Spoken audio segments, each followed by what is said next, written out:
Há histórias que não acontecem apenas dentro da porteira, mas que conectam toda a cadeia produtiva, da indústria ao campo, da tecnologia ao alimento que chega à mesa. No episódio de hoje do Horticast, vamos conhecer a trajetória de uma liderança que ajudou a construir pontes fundamentais dentro do agronegócio brasileiro. Nosso convidado é Alberto Yoshida, engenheiro agrônomo com formação para conselheiro do IBGC, Instituto Brasileiro de Governança Cooperativa, empresário e uma das vozes mais influentes na distribuição de insumos agrícolas no Brasil. Atualmente, atua como gerente de relações institucionais e novos negócios da Adubos Real. Ao longo de sua trajetória, esteve à frente dos negócios da Yoshida Hirata e foi presidente do conselho diretor da Andav, no biênio 2020-2021.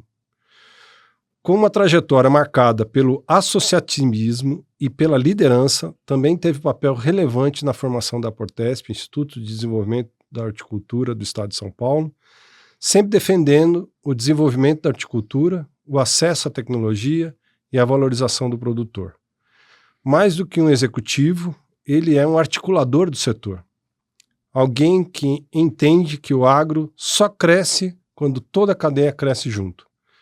Alberto, seja muito bem-vindo ao Horticast. Obrigado, Manuel. Obrigado, um prazer estar aqui com você e poder ter a oportunidade de contar algumas histórias da horticultura nesses anos de experiência que eu tive na vida. Uma longa jornada, né? Uma longa jornada.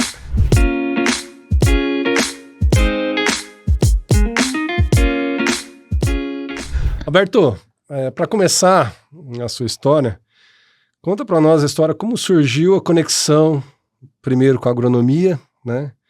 E depois com o setor de insumos agrícolas, né? Como é que surge? Pois é, mano, a minha história ela começa assim. Meu pai, ele abriu uma empresa de distribuição de insumos agrícolas em 1974, eu era muito pequeno ainda. E no decorrer do tempo, meu pai ele falava assim, na família nós precisamos ter um engenheiro agrônomo. Já tinha? E eu sempre quis fazer arquitetura ou civil. Eu tinha até uma prancha, assim, eu sempre quis fazer arquitetura civil. E aí, quando chegou na época de cursinho, faculdade, escolha de faculdade, de curso para a universidade, eu olhava para um lado, olhava para o outro, eu falei, quer saber? Acho que sou eu que vou ter que fazer agronomia. Vocês são quantos irmãos? Somos em 3, né? Nossa. Olhava pro meu irmão e falei, acho que ele não, minha irmã também não. Quer saber? Eu vou atender a expectativa do meu pai. E fiz agronomia em Paraguaçu Paulista, bem longe de casa. Fiquei bem longe de casa, no interior de São Paulo. Para mim foi uma experiência de vida incrível, morar fora de casa, estudar agronomia, que também não deixa de ser parte da engenharia. E eu acho que foi assertivo eu ter feito agronomia. Logo em seguida eu voltei, eu formei, por incrível que pareça, eu mandei vários currículos para as empresas, não tinha tanta indústria naquela época, depois que quando eu formei. Em que época que era isso? 93, talvez, 92, 93, e não tinha tanta empresa naquela época. Contemporâneos, eu formei em 91. Então, eu formei em 92, 93, e não tinha tanta empresa assim naquela época. Eu mandava os currículos e ninguém me contratou, Manuel. Aí eu falei pro meu pai, eu vou ter que trabalhar aqui com você. E foi muito bom, uma experiência que meu pai me deu. Eu comecei como vendedor externo, depois eu fui para assistência técnica, e aí eu fui para administrativo, logo mais eu já estava ajudando ele a fazer compras, já estava envolvido com a empresa, e depois de alguns anos ele começou a passar o bastão efetivamente, e aqui estou eu, né? Depois eu conto um pouco da história. Muito legal, muito legal. A Yoshida Hirata teve um papel importante no Cinturão Verde de São Paulo, ali, né? Como foi construir essa trajetória, né, da empresa, né? Foi um desafio, né, Manuel? Porque o agro sempre foi pujante no Brasil quando a gente fala de cereais, quando a gente fala de soja, algodão, milho, que ainda é. ainda é muito Sim, importante para a sim, economia sim, sim. brasileira, mas a gente tem um outro lado da agronomia que é o nosso horte, né, é o da categoria FLV ou da horticultura, que são as frutas, são os legumes, as verduras, e flores.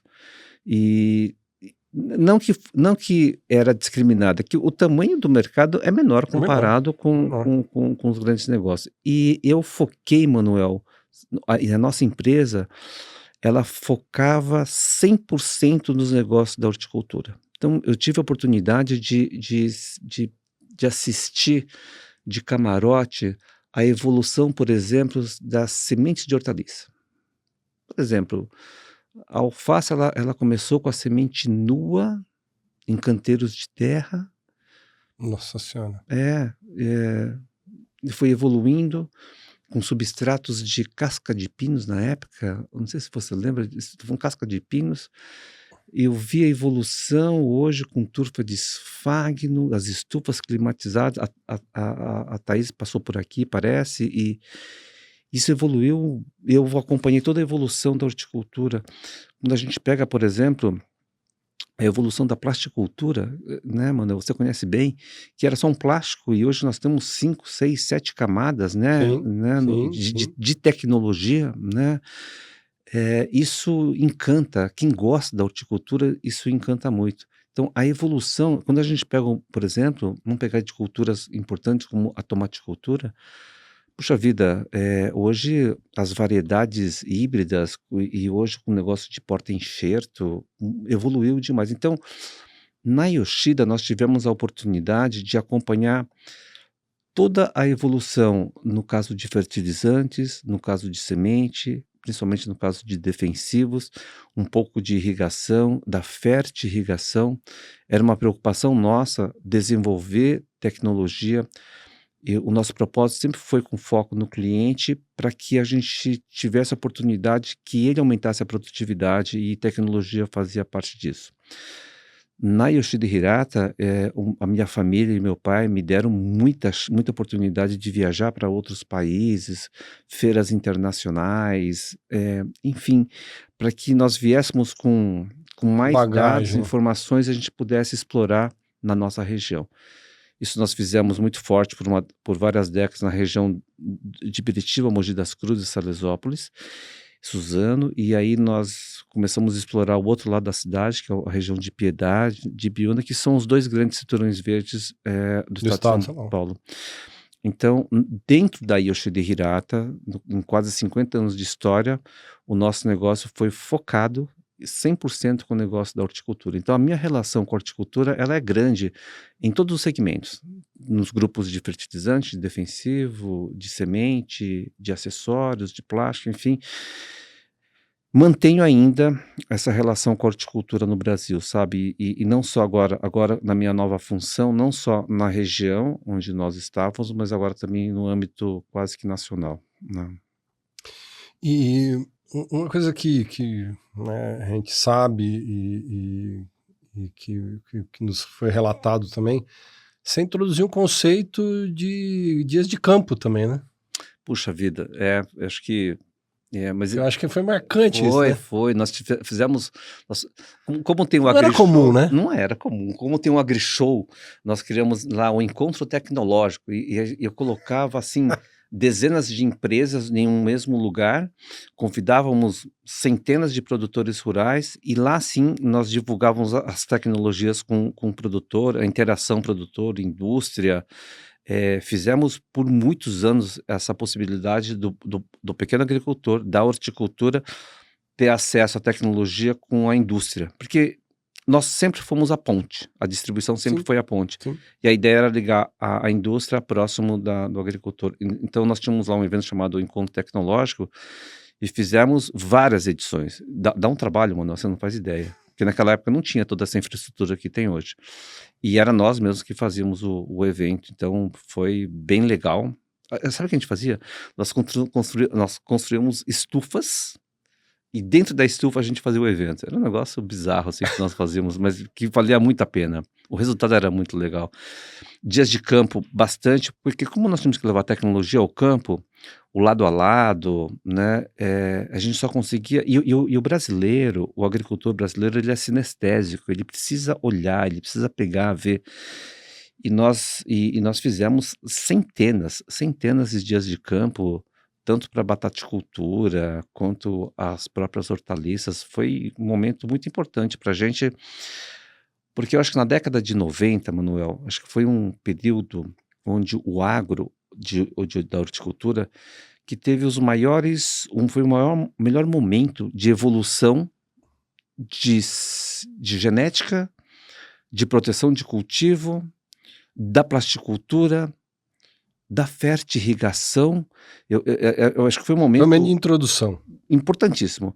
E aí a quantidade de eventos que nós tínhamos que fazer era maior do que hoje, talvez, porque hoje está mais acessível, nós não tínhamos tanta tecnologia, né? A forma de divulgação de informação hoje. Eu tenho saudade dessa época, né? E hoje a gente tem muita coisa mais online, evidentemente, mas foi um momento importante para a nossa região e para produtores rurais também. E como foi o momento de você assumir, né, o negócio da família? Como é que foi? Sabe como é que foi esse momento? Assim, foi um negócio natural, né? O desafio foi grande. Assim. Foi um gigante desafio, sabe, Manuel? Eu formei em agronomia e eu tinha um pouco mais da técnica do que da parte de gestão. E evidentemente que eu tive que me preparar, né? E aí eu comecei, pouca gente sabe, mas eu comecei com o Sebrae. Eu fui no Sebrae, eu fui me capacitar sobre fluxo de caixa, sobre balanço, sobre planejamento estratégico. Eu tive a oportunidade de entrar num projeto de gestão. Eu tive vários momentos. Eu tive um fornecedor que é a Syngenta, eles me deram a oportunidade de trazer consultorias internas para a Yoshida, só que nós recebíamos as consultorias e aplicávamos o que a gente aprendia. Então, para nós foi assim um gigante aprendizado. Foi natural a passagem do bastão, foi natural, mas eu sabia que nós tínhamos que nos preparar na questão da gestão, de processo, de pessoas, de operações, para que a gente tornasse competitivo, mas sempre com o apoio da família. A minha irmã, ela saiu do banco, veio trabalhar com a gente, o meu irmão dedicado ao negócio. Eu acabei liderando a empresa, pelo fato e aí eu comecei a buscar o relacionamento com pessoas de fora, com indústria, e enfim, assim por diante. O meu pai, ele inteligentemente, ele começou a deixar comigo a parte, o setor de compras, começou a deixar comigo aí depois a parte financeira com a minha irmã, e a coisa foi evoluindo, Manuel. Isso foi gradativo e natural, sempre dentro de um plano estratégico que nós tínhamos bem tupiniquim no começo, e depois a gente trouxe um plano um pouco mais moderno. Mas foi muito natural, mas acho que o meu pai, apesar de ele ter pouco estudo, ele tinha uma noção do que nós tínhamos que chegar e onde nós tínhamos que chegar. Um outro aspecto que a gente já teve oportunidade de conversar acho que era legal a gente... Você é um criador das grandes mudanças, né? Já estava dentro do teu dia a dia, uma coisa que eu admiro, do pouco que eu conheço do seu trabalho, mas que você já vivenciou várias crises, né? Muitas. Várias crises, né? Muitas. E um desses momentos foi o que impulsionou a criação da Portesp. E esse momento eu queria que você, sabe, o que foi, o que motivou, o que provocou e como é que foi a sua atuação, porque falam que você chegou a comentar que eram 2 ou 3 técnicos e vocês é que tomaram a frente para poder criar esse ambiente de aproximação, de criar esse ambiente associativista. Gostaria que você deixasse isso para nós, assim, essa construção, né? Eu sempre acreditei que sozinho nós não vamos muito longe, sabe? Eu sempre acreditei nisso. E hoje eu ainda sigo no conselho diretor da Andave, porque eu acredito no associativismo. Quantos anos tem a Portesp? Uns 20, 20 e poucos, 20. Eu tive no aniversário de 15 anos. Tem mais de 20 anos. mais de 20 anos. Mais de 20 anos. Eu lembro como se fosse ontem. Nós passamos por uma crise, Manuel. Eu não lembro se foi a questão de ICMS. Eu não vou lembrar exatamente o tema que era, mas que havia necessidade das duas principais regiões se unirem, que era Mogi das Cruzes, Biritiba, Salesópolis, com a região de Piedade e Ibiúna. E naquele momento, eram duas regiões competitivas, né? Super competitivas. Tradicionais. E eu lembro, de verdade, lembro como se fosse ontem. Eu liguei para os produtores de Ibiúna, principalmente. Conversei com os nossos clientes da região de Biritiba e Mogi. Nós fomos em 4 pessoas de Biritiba e Mogi e nos encontramos com o pessoal de Ibiúna num desses galpões. Nós estávamos em 10 pessoas na sala. Manoel, nós fomos no inverno, um frio. E era muito engraçado ver duas regiões competidoras. É igual você colocar 2 times de futebol e colocar na mesma sala. Mas foi muito importante. E nós fizemos a primeira reunião. Eu confesso para você que não foi muito fácil, mas a gente começou a colocar a necessidade da gente começar a compartilhar dados e informações. Acho que esse foi o início. E nós sabíamos que juntos... Interessante isso, né? Como essa parte da informação, que é um negócio que normalmente afasta as pessoas, né? É difícil do pessoal... E só prejudica. E na verdade, a base de tudo isso, né? E aí nós colocamos os principais produtores de Ibiúna e de Mogi na mesma sala. A primeira reunião não foi muito boa, pelo fato de não se conhecerem, mas entenderem que são super concorrentes. São players, né? Mas a gente foi evoluindo, e aí, nessa crise que a gente estava vivendo, tinha necessidade de começar a conversar. A segunda reunião a gente fez em Biritiba, foi bem legal, aí foi uma quantidade maior de produtor. Já teve uma interação um pouquinho maior entre os produtores, e foi uma evolução. Acho que o ponto de sucesso da Portesp foi quando nós contratamos um executivo, que ele ficava full time pensando na agenda, na organização, nos temas. Nós tínhamos um plano de ação, então esse executivo cobrava o plano de ação das duas regiões, porque senão você acaba no dia a dia. No dia a dia você vai se distanciando. E hoje, para mim, é uma felicidade olhar para trás e ver a Portesp como está hoje, representativa. Ver que os produtores que estão dentro da Portesp têm um potencial gigante de crescimento, né, Manuel? Assim, e se eu ver a história de cada um que estão lá dentro da Portesp há 20 anos atrás e hoje, é uma mega empresa, são gigantes produtores de alimentos, sabe? Então, para mim é um orgulho muito grande. Eu sempre tive essa coisa de servir, sabe? De poder ajudar a sociedade. Então, eu já participei de vários conselhos. A Portesp para mim foi um lugar onde eu estive e tive a oportunidade de conhecer muitos produtos. Aprendi muito com eles também, porque era engraçado. Piedade e Ibiúna tinha um viés mais Ceasa e Mogi Biritiba tinha um viés mais atravessadores, feirantes da região. Então era um mercado diferente. Mais competitivo. Até a nível de tecnologia também, sabe?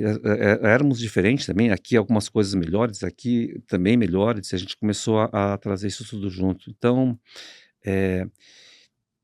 acho, Manuel, que se não fosse essa união, esse associativismo, eu não sei se nós seríamos tão bons produtores hoje, sabe? Porque faz muito sentido, na minha opinião, ter eles em conjunto. Nós não estamos formando nenhum cartel, mas a importância de ter a ação, né? Cria uma competição de certa forma e de troca, né? Eu acho que mais ainda, Manuel, essa representatividade no governo, porque tem algumas leis, alguns decretos que saem para a grande cultura e que nós temos que seguir, cabe, né? Que não cabe para a gente. Registro, você sabe de todos os problemas que nós temos técnicos, horticultura versus grande cultura. Então, quando lança alguma coisa, a grande cultura e depois a pequena cultura.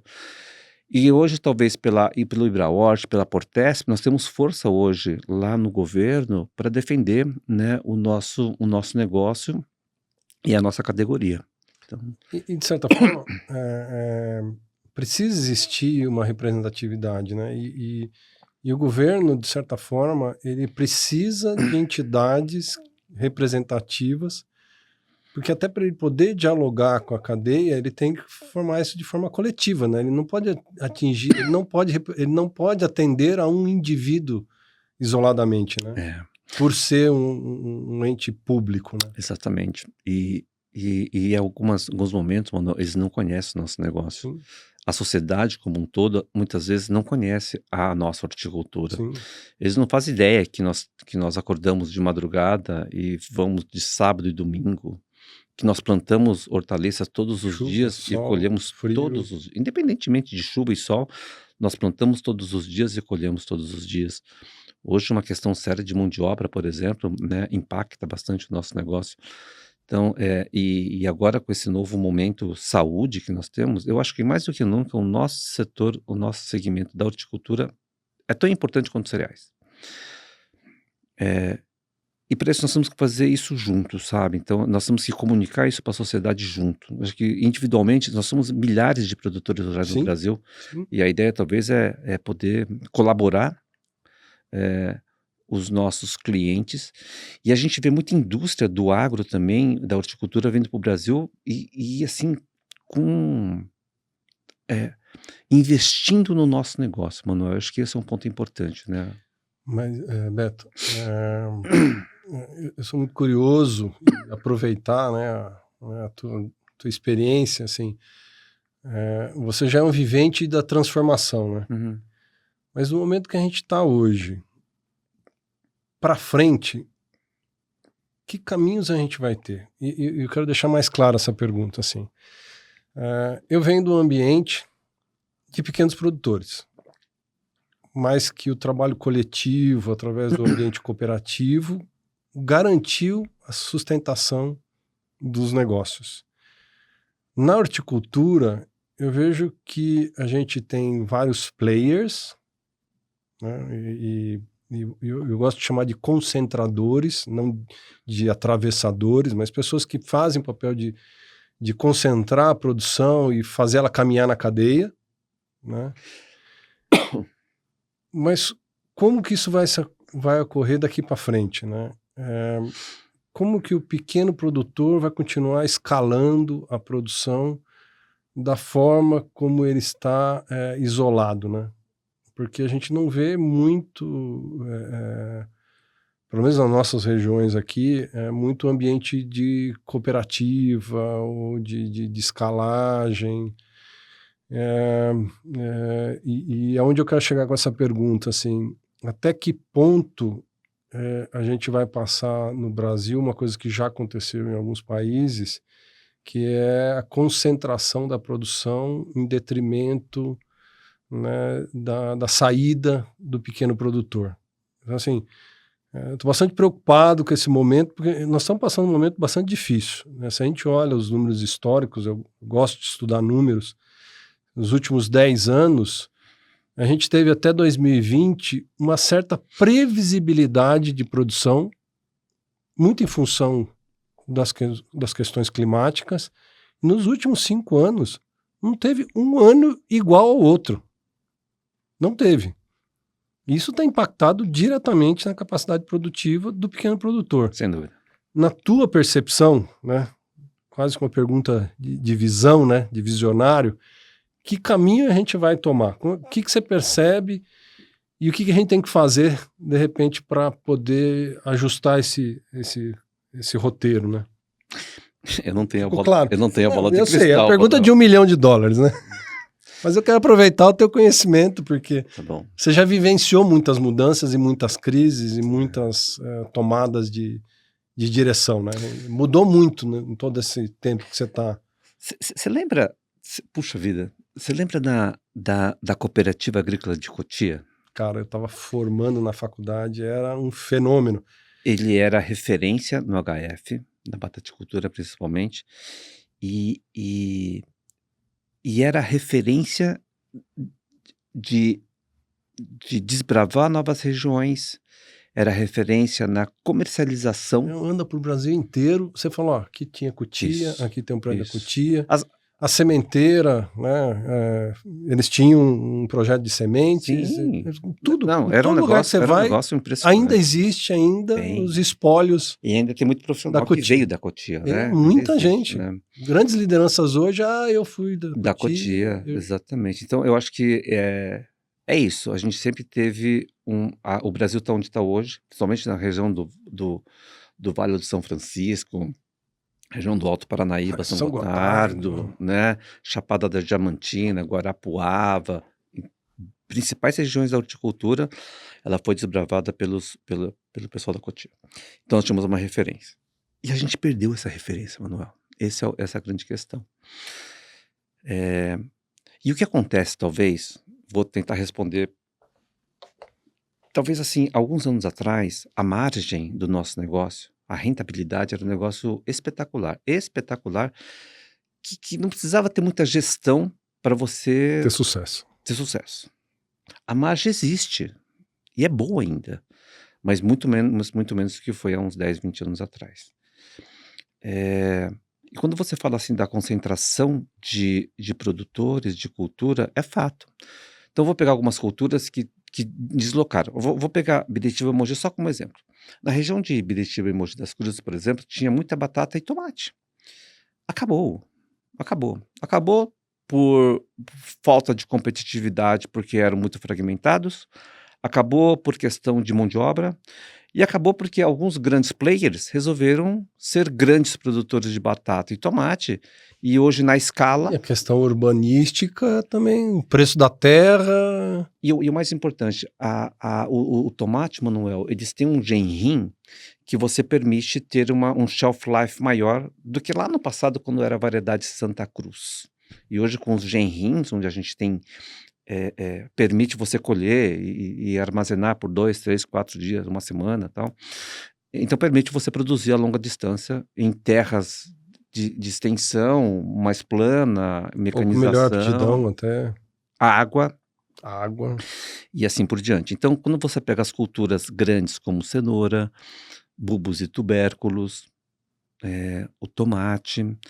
O pimentão também migrou, aí você pega a cultura de uva, de melão também, ele tá concentrado, e isso mudou um pouco o cenário dos últimos anos. Porém, os produtores que eram de batata e tomate, por exemplo, eles começaram a produzir hortaliças.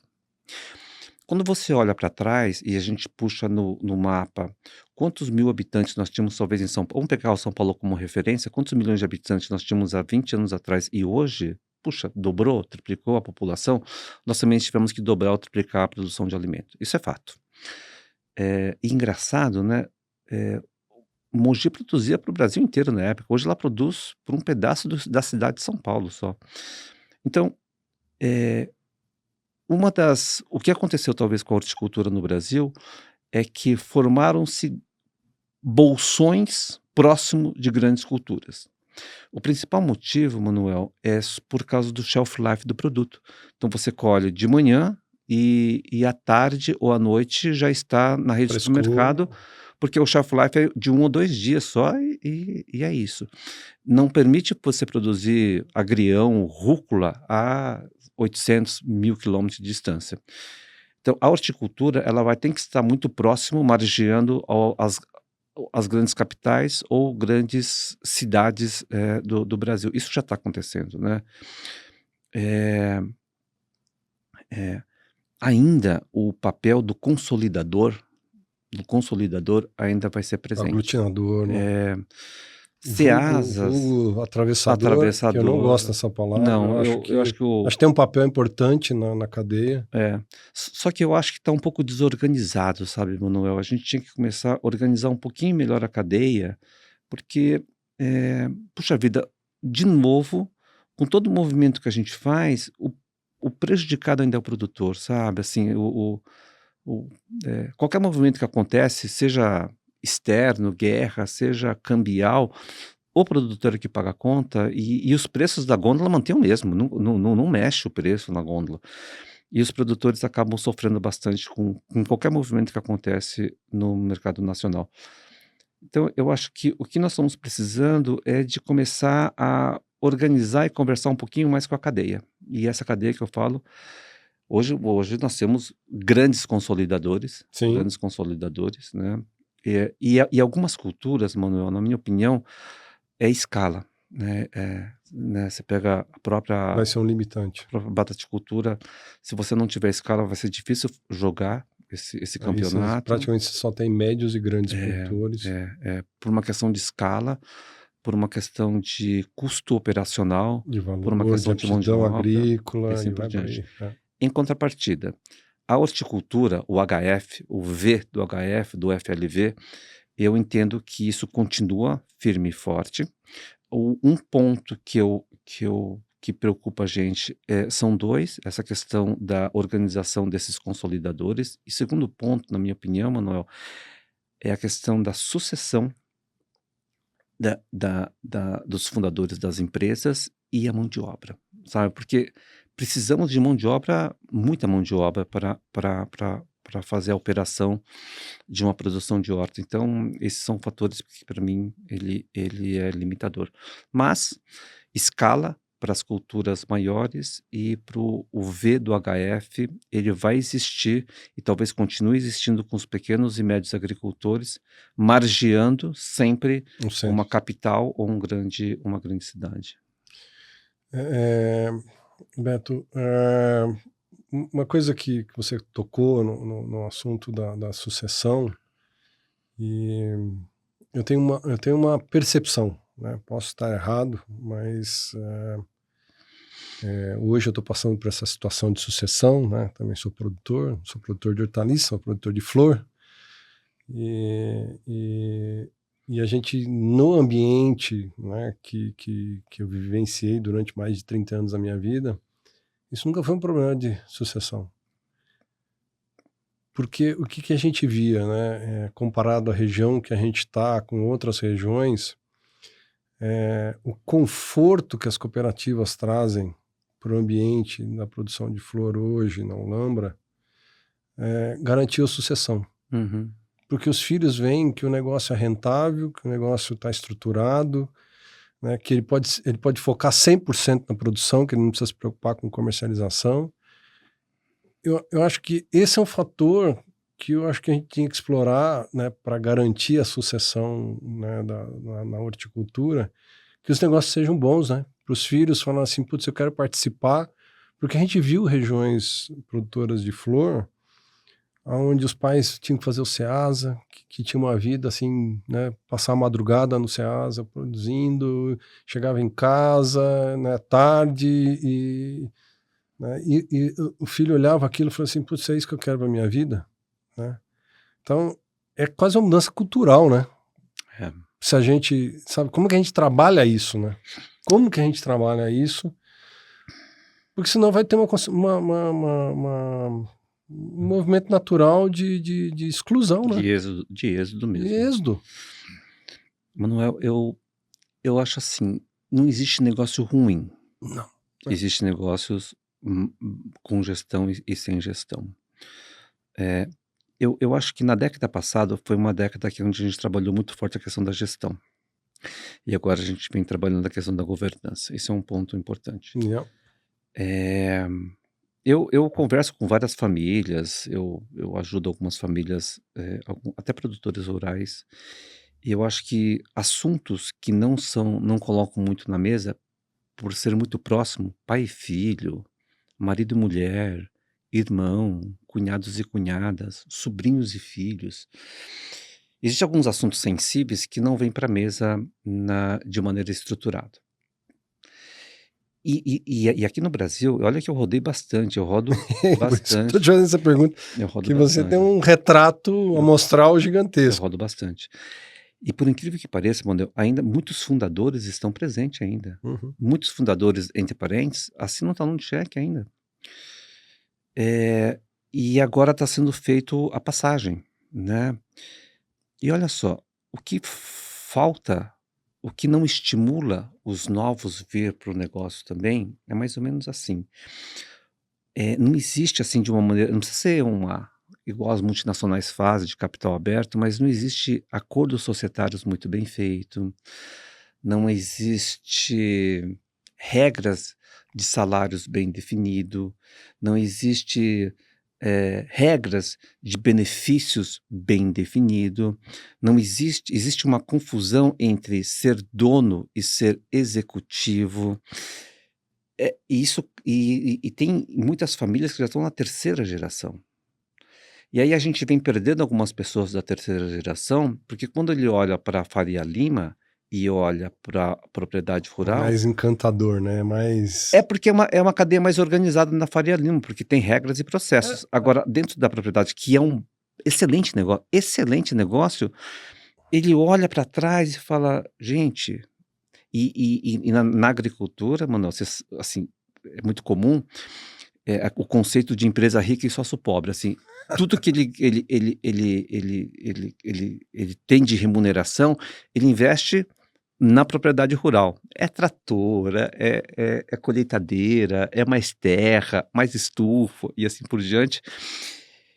E a vida pessoal do produtor, muitas vezes, ela é negligenciada. E aí, quando você pega uma geração mais nova, fala, gente, não quero isso pra mim. Né? é isso. Isso é um dos papéis que a gente vem tratando e mostrando para os fundadores e a segunda geração que se a gente não começar a tratar esse assunto de maneira organizada, nós vamos perder pessoas, nós vamos perder filhos e sobrinhos né, assim, é uma grande preocupação que a gente tem. Evidentemente que quando a gente perde, substitui, mas eu acho que eu vejo numa empresa familiar 3 caminhos só 3 caminhos. Ela ser sucedida, ela ser vendida ou ela fechar. Assim, não tem outro caminho para se seguir. E eu acho que esse cuidado que a gente tem que ter com a família, que eu acho um ponto importante com a família. Nós fizemos a nossa governança, foi bem legal. A família, o negócio, né, ter um plano de voo do negócio que a gente tem, e não menos importante, do nosso patrimônio, porque quando a gente não tem isso extremamente equilibrado, é muito comum a gente ter problema na família, Sim, aí a gente sim. perde o patrimônio e o negócio também termina, né? E perde a família. Aí acho que é a primeira que perde. E isso vem acontecendo, não é muito comum, Manuel, mas existe vários casos, né, que a gente já, amigos nossos, parentes nossos, que já aconteceu, infelizmente, mas isso tudo tem remédio. E para mim, para que a gente possa fazer a manutenção da evolução dos nossos negócios, da produção de frutas, legumes e verduras, eu acho que esse é um ponto crítico, um fator crítico de sucesso que a gente deveria sempre estar falando para as pessoas e alimentar possibilidades, existe possibilidades para que isso comece a ser tratado numa mesa de família, numa reunião organizada. Porque para isso passa pela clareza de pensar no negócio de forma racional, né? E quando você está em família, tem muita emoção envolvida nisso, tem muito sentimento misturado, né? E conseguir separar isso da forma como você colocou, né? Não é muito. A gente, não é que a gente não seja preparado para isso, mas isso, como é que a gente aprende isso, né? Como é que a gente se prepara para isso, né? Não é fácil. Para nossa cultura, Não é fácil. Não acho é que para fácil. outras culturas pode até que seja mais claro, porque eles são mais frios ou são mais objetivos, mais diretos. A gente tem muita emoção envolvida, né? Muita. O CNPJ tem coração e emoção, Manuel. Quando eu vendi a minha empresa, foi fácil? Não foi fácil vender a nossa empresa. Uma empresa rentável, bacana, quase 50 anos no mercado, Nossa. mas foi importante, mas não foi fácil. Não foi fácil. E o outro ponto, Manuel, quando você tem irmãos e parentes, a empresa familiar, a questão é a proximidade que a gente tem entre as pessoas. Por exemplo, marido e mulher, irmão e irmã, e pai e filho. E são assuntos que normalmente, se a gente não estiver preparado, ele pode dar problema quando a gente traz um assunto desse, se a gente não tiver ou uma ajuda de fora para falar da importância de ter uma boa governança da empresa. É um assunto repelente, né? Ele vem Ele Não, não consegue. o pessoal coloca debaixo do tapete mesmo e depois a gente vê, depois a gente vê, depois a gente faz. Pinaz. E aí começa a aparecer os grandes problemas, por exemplo, na ausência do fundador, por exemplo, aí Nossa. começa os problemas, né? Assim, a questão dos inventários, tal, tudo isso tem remédio, tudo isso dá para preparar. Mas é difícil tratar desse assunto, sabe, Manuel? Então, mas esse é um assunto recorrente que ajudaria os nossos agricultores a continuarem a história, A garantir, perpetuar a a história, perpetuidade. né? Esse é um dos pontos, né? Você trouxe um assunto, você já mencionou duas vezes isso no nosso bate-papo aqui, mas como que nós, né, brasileiros, assim, estamos sendo... as mudanças estão acontecendo, a gente está vendo que está acontecendo, tem um mercado consumidor, nós temos um baita mercado consumidor no Brasil, com potencial ainda significativo, tem uma mudança de hábito de consumo que, por sorte do destino, né, o HF está inserido e vai continuar. Eu já vi estudos que a tendência de crescimento de consumo, mesmo nessa onda de estética, né, de ter uma vida mais saudável, nosso produto está lá, né, e vai continuar. E a gente tem toda essa tarefa de casa para fazer aqui, né? Nós temos que melhorar a cadeia, nós temos que melhorar os processos de gestão, de governança, né? Como é que o pessoal de fora, né, e você vivenciou isso, está vivenciando isso, vê a horticultura brasileira? Assim? Pujante. Eu acho que quando eu olho um pouco mais para fora ainda e vejo os fundos, por exemplo, querendo investir no Brasil, já foram feitos vários investimentos em várias cadeias do mercado brasileiro, inclusive na grande cultura. E eu vejo um novo movimento hoje de investidores querendo entrar no HF, na nossa horticultura. Manuel, eu não tenho dúvida que o negócio esse nosso segmento, ele vai crescer e muito. Por exemplo, meu médico, conversando com ele, vamos pegar o que está em moda hoje, que é a moda Monjaro. Se a pessoa toma, e que hoje é impressionante a quantidade de pessoas que tomam canetinha. Mas para você tomar canetinha, você precisa mudar seu hábito alimentar. E uma das mudanças que tem que acontecer é a qualidade da alimentação, onde basicamente são os nossos produtos. É os nossos produtos que fazem toda a diferença. Eu brinco, Manuel, que no passado, puxa vida, os jovens, quando eu falo jovens entre 20, 30, 35 anos, a gente, assim, o consumo de bebida alcoólica era um negócio impressionante. Impressionante. Eu passei por essa época, a gente bebia muito. Eu percebo que hoje essas pessoas mais novas, sim, continuam bebendo, mas não com a mesma quantidade que bebia no passado, mas muito mais preocupado com a saúde. Uhum. Eu fico impressionado, Manuel, por exemplo, em várias cidades, a quantidade de academia que vem construindo. É impressionante a quantidade de academia que vem nascendo, né, nas cidades, nos bairros, nas cidades. Isso com a preocupação de saúde. E, evidentemente, a alimentação faz parte de tudo isso. O que nós precisávamos, talvez, na minha opinião, melhorar a qualidade da exposição, da gente ter... O Ivo fez uma apresentação bem legal aqui falando sobre shelf life, falando da importância das verduras, da oxigenação e tal. E é isso, é essa tecnologia da pós-colheita, sabe? A gente poder levar mais alimento, mais variedade e não ficar só no centro, na capital de São Paulo, que esses alimentos também pudessem ir um pouco mais de São Paulo, que fosse para o interior do Brasil, porque tem muita coisa boa, Sim. né? Sim. E eu acho que o que nós não temos hoje, que tem muito para melhorar, é a cadeia de frio no Brasil, sabe? Primeiro a gente passa pelo modal. E depois eu acho que a cadeia de frio é um outro item que nós poderíamos melhorar bastante, né, Manuel? E aí nosso shelf ia melhorar bastante. Mas também não adianta ter só a logística e no ponto de venda ficar no sol. Aí também não faz muito sentido, né? Como eu falo, Mas de frio é a cadeia toda, de ponta a de ponta. ponta a ponta, né? Eu acho que falta um pouco mais de investimento na questão das operações, da operação e da infraestrutura de todos os sentidos, desde o transporte aos modais até no armazenamento. Eu acho que esse é um ponto importante. Aumentaria o consumo, evidentemente, né? Sim, sim. Porque eu acho que é, eu tive a experiência sempre de estudar ponto de venda, né, não para hortaliças, mas agora com foco em hortaliças. Uhum, Mas ruptura sempre era o fator que mais provocava o não consumo. exatamente. E aí falam assim, mas não está disponível. Não está disponível porque está caro, não está disponível porque a qualidade, né, não é a desejada, ou simplesmente porque não está presente, porque Isso. realmente tem ruptura. Se você junta esses 3 fatores, rapaz, só isso daí aumenta o consumo de uma forma estratosférica.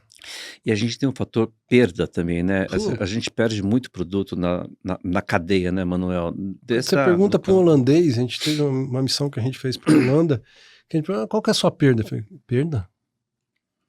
Como assim? Pois é, Eu falei, pois é. e para nós a gente 30, 40% que é o que se estima, né? É muito, né, Manuel? Rapaz do céu, É muita comida, é rapaz muito do alimento, céu, é uma riqueza, é muito sabe? alimento. Sabe? Concordo com você. E aí isso vai inviabilizar. Eu acho que aí nessas horas, quando eu vejo essas perdas, tem 2 pagantes. Primeiro o consumidor, porque essa conta chega para ele Sim, lá na ponta, sim. é inevitável, né? A nossa ineficiência chega para o consumidor, e aí não tem muito que a gente possa manobrar. E o outro é o E o produtor, né? produtor. Porque toda vez que o produto aumenta no ponto de venda, a cadeia reage empurrando essa conta para o produtor, que Exatamente, é o elo mais fraco da cadeia, exatamente. por não estar na governança como existia na cooperativa Na Cotia cotia. antigamente. Manuel, mas O olha só, ciclo se fecha. é que não dá para comparar também Holanda e Brasil, né? Até porque são dimensão, Sim, mas quando a gente pega a tecnologia da logística de operação, da colheita até a gôndola do supermercado, a cadeia de frio ela é fechada, ela não perde absolutamente nada. A nossa operação é aberta, assim, completamente aberta. não é, Manuel? Completamente aberta. Isso acaba prejudicando demais a qualidade do produto e a perda do produto. E na gôndola do supermercado, então, né? É grande ainda, né? As perdas que tem lá dentro. Os fracionamentos, produto embalado, tem muita coisa ainda que dá para a gente fazer, que Tem. a gente ainda, É o mer infelizmente, não faz. É um mercado de gigante oportunidade, Manuel. Nós produzimos, nós somos primária, nós somos a cadeia primária, nós temos a necessidade de aumentar a produção, nós temos a necessidade de dobrar a produção, eh, pela importância que a gente tem, mas evidentemente que, o governo deveria olhar um pouco mais para nós pensando na cadeia, sabe, na nossa infraestrutura, que ela deseja um pouco, né, Manuel? Eu gosto de estudar, né, essa questão de logística, sempre fui muito curioso, né, em logística. E se a gente for ver, cara, a gente tem uma rede de centrais de abastecimento, uma rede, né, de abastecimento montada no Brasil, talvez seja uma das maiores do mundo. É. Só que ela teve uma governança até a década de 80, ali, 85, 86, e parou. E parou. O investimento, né, você É, fala. É. parou. Não, quanta coisa, inteligência, Sim, sim, fluxo sim. de informação, Exato. formação de preço, padronização, Exato. embalagem. Cara, é um assunto que eu, assim, adoro, sabe? Adoro. E eu vejo, puxa vida, que potencial gigantesco que a gente tem. Temos. Gigantesco que a gente tem e que a gente parou. Parou. Só que nada é estático, né? Se você não faz, alguém faz, né? Exatamente. Então, assim, eu não sei qual que é a sua percepção, mas eu vejo que a ineficiência da nossa cadeia logística está criando outros caminhos. né? Então você vê esses integradores, né, que fazem esse papel, que conseguem agregar, né, e verticalizar, né, conectar o produtor ao varejo, né? E aí eu vejo a questão do frio, que assim, ele está fazendo o papel da operação, mas não está agregando tudo que ele poderia agregar. Cara, a gente visitou em fevereiro agora, a região, né, da Califórnia, e assim,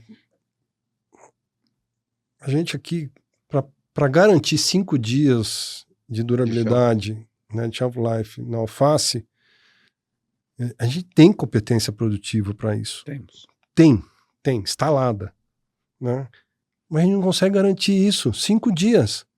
E os caras lá produzindo na Califórnia, garantindo 14, Já atravessa o país. 15 dias, 18 dias, do outro lado do país. Mas a gente via lá, cadeia de frio. 34 Fahrenheit. 2,2 graus Celsius. De lá até na gôndola. Falei, cara, mas aí... E tecnologia tem.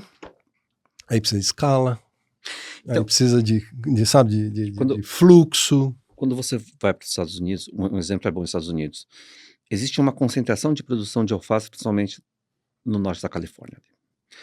E são grandes produtores. Salinas. Eu vi em Yuma, em Arizona também. Deserto do nada. Onde tem água, produz. Mas você viu que são grandes produtores. Não tem pequenos produtores. E ali, a colheita não é mecanizada, é semi-mecanizada. Mas escala. Grande escala de produção de alface. Grande escala de produção de repolho. Couve-flor. Mas estou falando de escalas gigantes. Os canteiros são quilométricos lá. Isso permite com que a gente faça um pouco mais de investimento em termos de máquinas. E outra coisa lá também, Manuel, lá na Califórnia, é a topografia também, que ajuda muito, né? Um plano, né? Então... clima. Eu até brinco com as pessoas. O dia que alguém falar assim que... É que nós não temos um modal bom, mas o dia que alguém investir no Cerrado brasileiro e começar a produzir alface em grande escala no Cerrado brasileiro, isso vai... Eu falo mais assim, Nordeste, cara. Lá é assim, quase que a cópia do que a gente vê na Califórnia, cara. E frutas, né? Lá com a questão da manga, a questão da uva, a questão da fruticultura lá é muito forte. Mas quando a gente anda no Brasil afora, quando eu tô falando assim, ó, aqui, Goiás, Tocantins, Maranhão, o MS, o MT, tem áreas que são platôs de 700, 800 metros de altitude. Fantástico, né? Serra de Ibiapaba, lá no Ceará. A 900 metros de altitude. A Serra do Ibiapaba, no Ceará, estive lá esses dias, a 900, no Ceará. 900 metros de altitude. Então, essas são regiões propícias para a produção de hortaliça. Eu acho que uma das tendências que pode ter, Manuel, é igual a batata e o tomate. Ela vai ter grandes grupos produzindo em escala. Vou dar o exemplo do brócolis, por exemplo. Hoje o brócolis tem grandes consolidadores e eles estão no mercado pelo fato de ter a cadeia de frio. Sim. Fechado. Do produtor até muito próximo ao consumidor. Isso viabiliza. Isso cria uma outra dinâmica. E até o consumo aumentou, viu, Manuel, de brócolis, porque está disponível. Tem de novo, aquela ruptura, disponibilidade, constância. Tem disponibilidade. O produto não some, não desaparece, o preço não explode, ele tem uma previsibilidade. Exatamente. Aí tem consumo. Exatamente. Aí tem consumo. É isso. Grandes desafios, né, Beto? Vamos ver se a gente consegue ver essa história mudar ainda, né? Ela evolui. Eu acho que nós já passamos por grandes evoluções já, Manuel. Grandes evoluções. Né? Grandes evoluções. É um processo. Bom, uma coisa que a gente gostaria da gente ver, como é que você vê, né, o papel do distribuidor, né, do fornecedor de insumos para a cadeia, né? Você sempre fez esse papel. Sim. Isso está muito relacionado a conhecer o cliente, conhecer a capacidade financeira dele, conhecer a cultura, né, dos ciclos que ele tem, né? E a gente sabe que você sempre teve esse papel ali, né, como quase como um viabilizador, né? Como é que está isso hoje? Né? A gente tem visto uns movimentos financeiros meio confusos acontecendo. Como é que você está vendo o papel do distribuidor, né? E essa questão não chega a ser o financiamento da cadeia, né? Mas quase isso, né? Sem dúvida. Bom, mano, exatamente, se eu tirar uma foto, acho que nós temos que olhar a nossa história como um filme e não como uma fotografia. Se eu pegar a foto hoje, realmente o negócio é bem desafiador, Sim. né? É bem desafiador. Além de ser um financiador do agro, o distribuidor, além de ser um financiador do agro, hoje no Brasil, nós devemos ter por volta de um pouco mais de 8.000 pontos de vendas no Brasil de lojas de insumos agrícolas, que deve representar aí por volta de 98% de participação de CNPJs. A gente teve um movimento de plataformas, grandes plataformas, mas principalmente voltado ao mercado de cereais. Eu quero resgatar o mercado de HF. Na minha opinião, Manuel, sempre vai existir a necessidade de ter um distribuidor local. Uma, por ele conhecer a região e conhecer os produtores rurais, ter relacionamento com o produtor. Segundo, que ainda, a gente usa muito a mídia social, mas ainda, quando a gente traz uma nova genética, quando a gente traz uma nova solução para proteção de cultivo, tecnologia de plasticultura, enfim, De embalagem, de embalagens, de colheita. ainda é via o distribuidor. É muito difícil o horticultor fazer grandes estoques. É difícil. Então, assim, há a necessidade Até o custo do capital, né, cara? assim, por que você vai colocar Um caminhão de... fertilizante para ficar um ano parado? Não faz nenhum sentido. Então, o papel do distribuidor ele tem um papel logístico muito importante na cadeia. Então, a gente tem o papel logístico, a importância de levar tecnologia para o produtor e todo bom distribuidor, Manuel, no Brasil, aqueles que estão têm esse papel, todos, de aumentar a produtividade no campo. Mas para aumentar a produtividade, nós temos que levar as melhores sementes, os melhores defensivos, e os defensivos no Brasil hoje tem a questão de registro. Não é fácil vender defensivo para horticultura no Brasil. Tem a questão dos defensivos. As novas tecnologias, biológicos, e vai... E você conhece a questão das fertirrigações, por exemplo, hoje. Vamos pegar a fertirrigação de 20 anos atrás e hoje, né, Manuel? Evoluiu. Era jogar muito. lanço e agora na gotejo. Gotejo, na hidroponia. Hidroponia. Né, no gotejo, enfim, isso mudou muito. Então, eu acho que o estudo que a gente tem da genética, né, das curvas de absorção de nutriente, conhecendo a planta e a necessidade dos pontos de nutrientes que tem que ser colocado naquele momento, faz diferença. E pode até ter o chat GPT para ajudar, Manuel, mas ainda, de novo, o produtor ainda é sinestésico. O olho do... Exatamente, nós temos que pôr em campo, lado a lado, e mostrar para ele que existe hoje possibilidades, porque, na minha opinião, aumentar a rentabilidade do produtor, evidentemente que aumentar a produção, mas para aumentar a produção é aumentar pontos de tecnologia para aumentar a produção, para aumentar a rentabilidade do produtor. Isso vai dar saúde para o negócio dele? Infelizmente, Manuel, a iniciativa pública ela é limitada. Então, eu acho que hoje nós somos Assistência técnica. um braço de uma casa da agricultura, do CAT, para levar essa tecnologia para o campo. Então, o distribuidor, no nosso negócio da horticultura, tem um papel fundamental para levar esses tipos de novos produtos, novos conceitos. Eu acho que o mundo biológico ele está vindo para o nosso negócio ajudar muito. Isso é papel nosso da distribuição. Da distribuição. Vocês assumiram a responsabilidade do extensionismo. Exatamente. Por ter de conectar tecnologia à produção. Exatamente. Por ter uma grande quantidade de produtores rurais hoje, sabe? Então esse é um papel que nós temos na sociedade. E somos muitos distribuidores no Brasil. Fácil? Não.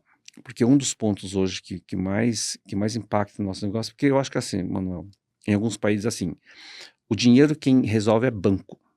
E nós levamos tecnologia e vendemos insumo. Aqui no Brasil nós fornecemos insumos, financiamos o produtor e assim por diante, Mas né? a papel de banco também, Fazemos também. que é preocupante também, né? Porque agrega mais um risco para o negócio, né? Eu imagino, né, que no futuro próximo, bem próximo, eu imagino que nós vamos ter um papel digital, nós vamos ter uma moeda digital na horticultura também. Assim como a gente tem um barter, por exemplo, nos cereais, eu imagino que num curto espaço de tempo, alguma coisa deve acontecer que são as moedas, uma nova moeda para a horticultura. Para dar segurança, porque ainda, Manuel, existe calote ainda. Sim. Infelizmente, por risco, por Tem um pouco má de fé. até informalidade no mercado. Então eu acho que, puxa vida, Pix, tanta coisa bacana Que digital já está, acontecendo, né? eu acho que no futuro bem próximo nós devemos ter ferramentas bacanas para que o distribuidor não tenha essa preocupação de fazer a gestão de dinheiro, mas de fazer a gestão de levar tecnologia, de fazer a gestão de levar o produto, ter uma logística eficiente, que o produtor tenha segurança de que tudo que ele está vendendo ele vai receber, sabe? Ele faça um split das Produtor também, contas. né? Evidentemente, Produtor também. que é o mais importante, Manuel. Acho que o mais importante é o produtor ter a segurança que ele está produzindo e ele vai receber o que ele está plantando. Que é sempre uma dúvida, né, Manuel? Essa questão das vendas consignadas e assim por diante, né? Então, Preços a definir, né? Você entrega o definir. produto, mas assim, Você não sabe então quanto. não é esse preço, é Teve uma outro. quebra, quebrou, né? E assim por diante. Isso é muito É, obscuro, né, cara? Eu gostaria um pouco de falar, né, que você está vivendo isso, né? Você passou por esse momento. Hoje, né, a sua distribuição está conectada e você está ajudando a desenvolver isso. A gente vê a entrada desses fundos, dessas grandes empresas. Como que está hoje o papel da Adubos Real, né? E como que você está liderando, ajudando nesse processo? O que ela está trazendo de conceito, né? De conceito. O quanto que era nosso mesmo, né? Do modelo nosso de distribuição, e o que, numa visão internacional, está agregando, né? Obrigado pelo momento. É uma das plataformas, chamam a gente de plataforma, mas é uma das plataformas que ficaram e que deu certo. Hoje a Adubos Real ele tem uma estratégia de não ser uma empresa focado em uma monocultura. O nosso negócio é multicultura. Hoje os nossos negócios são café, citros, mamão papaya, mamão tainung, cabotiá, tomate, batata, morango e assim por diante. E também tem soja e milho, também tem. Porque é o mundo Também do tem, agro. também tem. Mas não na proporção que os outros canais Eles acabam tiveram. pegando mais foco no... E aí o risco é grande também. Então o nosso risco é um pouco menor. Hoje a nossa empresa, nós temos quase 100 pontos de venda. Nós já estamos Tudo no isso estado já. de São Paulo, Minas Gerais, Rio de sul da Janeiro, Bahia, né? Rio de Janeiro, Espírito Santo. E agora nós estamos montando a primeira unidade em Goiás. Estamos indo para o Maranhão. Rapaz, E esse é meu papel. Esse é meu papel de cuidar da expansão. produções. Nós temos 4 fábricas de fertilizantes. Já? 5 fábricas de fertilizantes já, né? Mas aí são misturadores, São misturadores. Ou vocês já estão produzindo... Não, são misturadores e nós temos algumas formulações onde nós temos produtos específicos para a gente agregar o fósforo e agregar o potássio, que dá um diferencial competitivo para a gente por ser um produto de especialidade. A Helena, que é um grupo americano, que é a segunda maior rede de distribuidores nos Estados Unidos, é 100% do grupo Marubeni, e a Adubos Real também pertence ao grupo Marubeni. É um grupo japonês. É um grupo japonês. E a gente traz muita tecnologia dos Estados Unidos para cá. Os adjuvantes, tecnologia a gente trouxe uma tecnologia da gente medir cátions e íons no solo. Estamos trazendo bastante coisa bacana para cá. Então isso ajuda muito. Agrega. Bastante. Uma empresa hoje que tem mais de 1.200 pessoas trabalhando, sabe? Então, assim, é uma empresa que hoje tem processo. Nasceu grande. tem processo, nós temos um compliance, nós somos auditados. Eu imaginava que esse tipo de processos e políticas não caberia numa revenda de HF. Cabe, Manuel. Cabe, e é uma empresa extremamente sustentável. Extremamente sustentável. Então, a gente tenta levar a cultura, e lá, Manuel, diferente das outras, nós somos uma empresa de dono, né? A família Alvarenga está lá, né? A Ana Flávia, a nossa presidente, a Cíntia, a nossa diretora financeira. Então, toda a nossa cultura é uma cultura de dono, e não uma cultura de fundo, de fundo. E é fato, isso faz uma diferença Gigantesca, muito grande. gigantesca. Senso de dono. Nós A gente temos viu alguns fundos entrando que... que foram teses que não deram certo, mas o nosso é um pouco mais trabalhoso, mas essa cultura de ser uma empresa com um dono, Manuel, faz toda a diferença. Então, assim, é uma empresa que tem uma expectativa de crescer no Brasil, os investimentos estão vindo para a gente crescer, sustentável. Não é fácil, não é fácil pelo momento Brasil, mas eu acho que todas as empresas que foram incorporadas, não é fácil, mas muitas crescendo uma velocidade muito rápida, de uma maneira extremamente profissional, sabe, Manuel? Isso faz toda a diferença. E muitos funcionários, os bons funcionários... E isso vai reverberar também, isso vai provocar mudanças também, tudo acaba tendo mais corpo, né? Eu acho que nós ajudamos a sociedade, inclusive. Acho que nós acabamos ajudando a sociedade, efetivamente. Por exemplo, a questão de crédito esse ano. Isso é um fator crítico de sucesso hoje. A taxa de juros hoje, impossível. E hoje nós temos Custo do todo um capital. processo para crédito. Como qualquer banco, como qualquer venda de trator e carro. O nosso também não é muito diferente. Porque antes, Manuel, era tudo no fio do bigode, sabe? Né? Não, Uma depois você amizade, acerta. Não, isso não é sustentável. Isso não ajuda, né? Nesse momento, não. Isso é muito caloroso, muito da nossa cultura, mas isso não ajuda, né? Quando o momento é bom, Manuel, todo mundo tá sorrindo. tudo certo. Agora, no momento de crise, quando o mar baixa e as perdas aparecem, e aí sim começa a haver dificuldades, sabe? Né? Então, esse preparo é extremamente importante, né? Então, hoje, eu estou lá há 3 anos como gerente de relações institucionais e novos negócios. Assim, eu estou feliz trabalhando lá dentro. Eu posso contribuir com o grupo, contribuir com os produtores, e eu aposto demais, assim, eu acho que é uma empresa que tem tudo para crescer nos próximos anos. E o mais importante, Manuel, grande parte do exercício que a gente faz, tudo que a gente põe no planejamento estratégico, tudo que a gente coloca no nosso roadmap, a horticultura está no centro dos nossos negócios. Cereais é importante? Também é muito Não tem importante, como, mas nós nunca vamos deixar a horticultura em segundo plano. Hoje nós temos um departamento que cuida só do momento HF na nossa empresa. E aproveitando que você está vivendo esses dois mundos, né, que você vive o ambiente da Andav, isso é uma coisa, esse movimento que está acontecendo, né, você fala de mais de 8 mil pontos, né, de venda que vocês têm catalogado na Andav. Uhum. E esse movimento de plataformas, né? Até quando esse movimento, assim, como é que você vê isso daí? Sabe, as plataformas vão em algum momento representar 70%, 80%? Não. Essa aglutinação, essa concentração também vai acontecer na distribuição? Deve acontecer de uma outra maneira, mas não como foi no passado, né? As aquisições foram muito rápidas mesmo, comprando grandes revendas com bandeiras diferentes, com culturas diferentes. Eu acho que isso atrapalhou um pouco. Eu acho que não.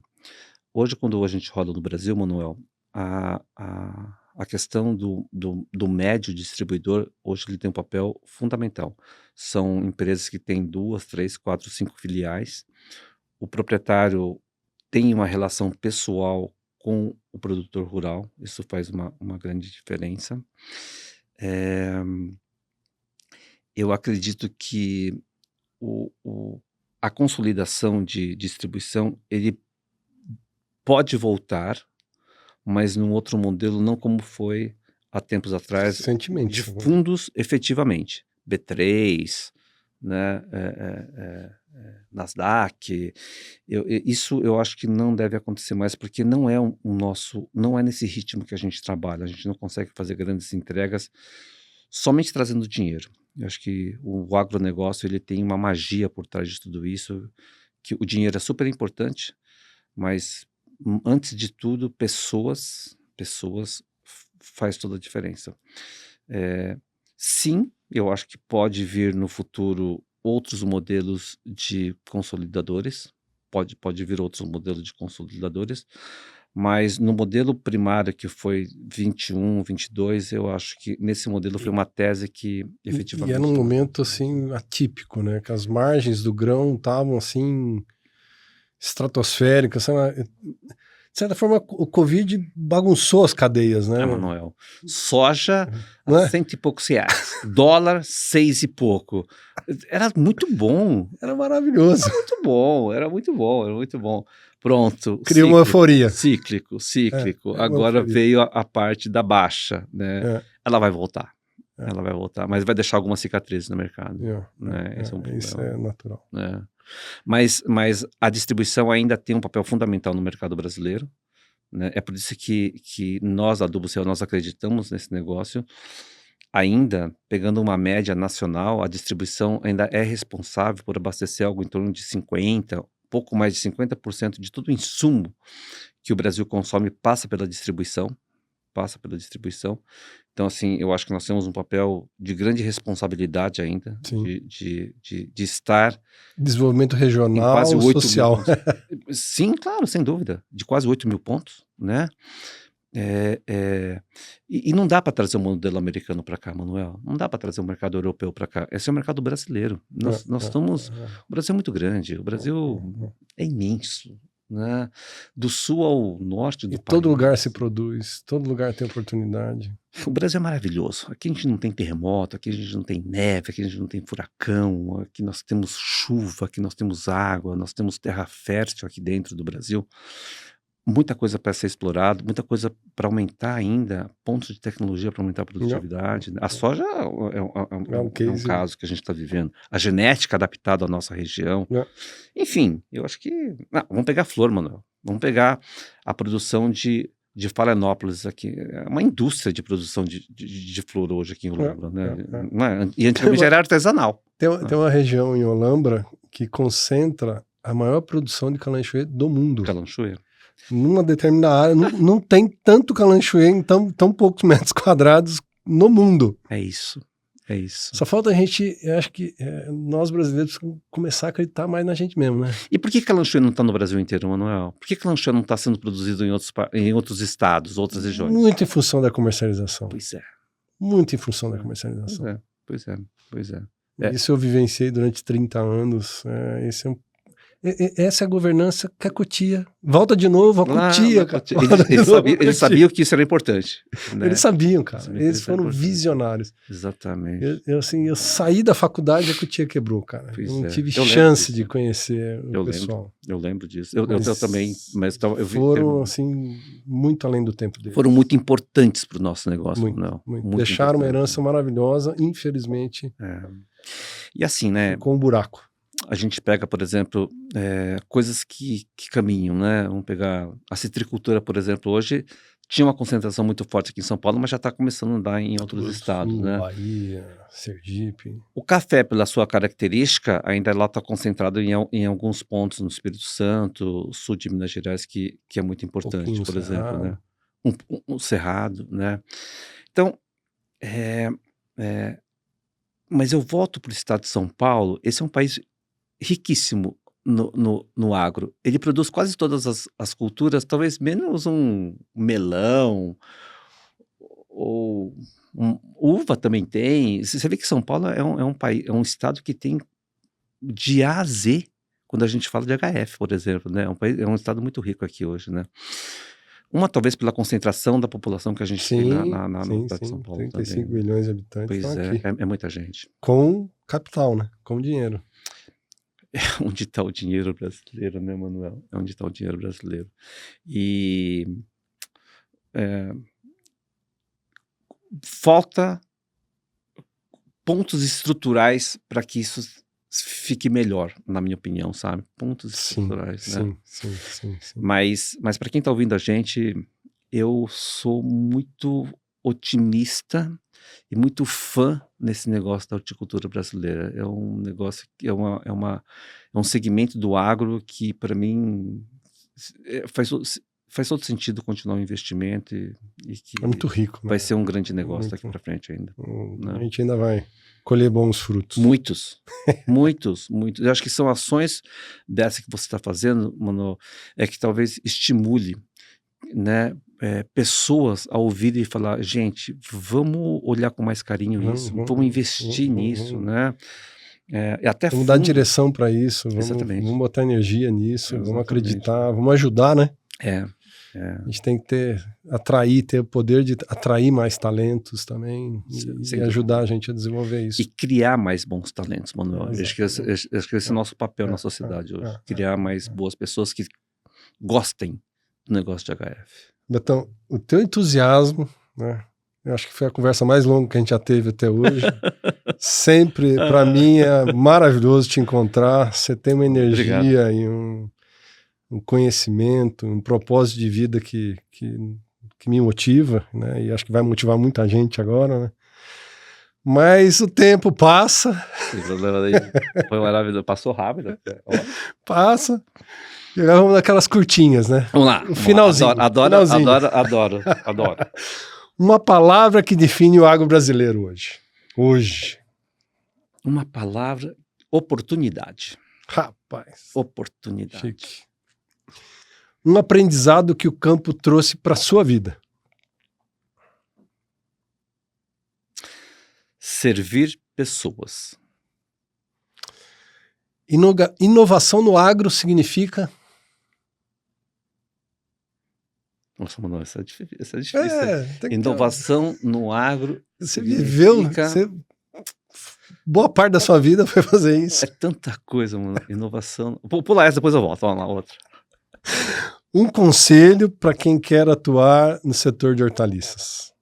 Acabamos de esquentar esse assunto. Que conselho você daria?